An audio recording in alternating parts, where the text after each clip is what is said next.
Magandang araw mga bata! Welcome to our kindergarten class. Kumusta na po kayo? Ako nga po pala si Teacher Maria Jeneline E. Abugaje. Ang pag-aaralan natin ay ang pagkakapareho ng mga bagay ayon sa gamit, kulay, hugis at sukat. Kapag sinabi magkakapareho, ito ay dalawa o higit pa ang magkakulay, magkahugis o magkasukat ng mga bagay. Gamit ng bagay. May larawan po ako dito. Ang mga laruan ng mga bata ang kanilang ginagamit sa paglalaro.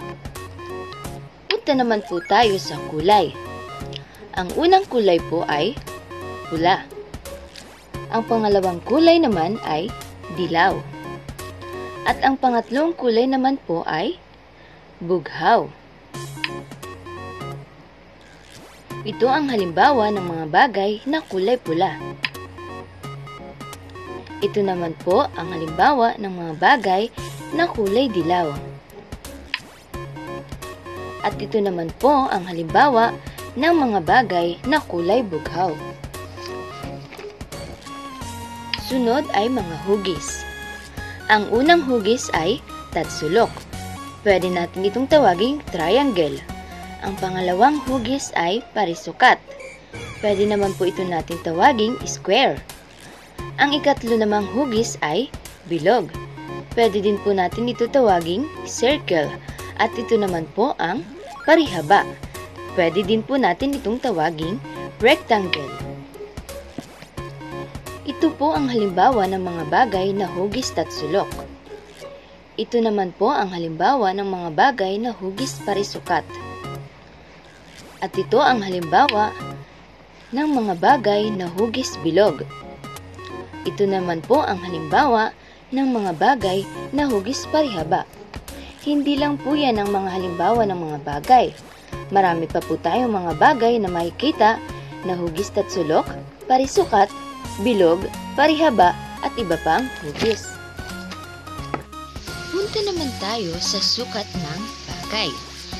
Ang unang lapis ay mahaba dahil ito ay may sukat na 6 inches. At ang pangalawang lapis naman ay mas maikli dahil ito ay may sukat lamang na 4 inches. Gawin natin. Bilugan ang mga larawan na maaaring magamit sa paglalaro. Ang teddy bear po ba ay maaaring magamit sa paglalaro? Opo, ang teddy bear ay maaaring magamit. Ang gunting po ba ay maaaring magamit sa paglalaro? Hindi ito pwedeng gamitin sa paglalaro dahil baka tayo ay masugatan.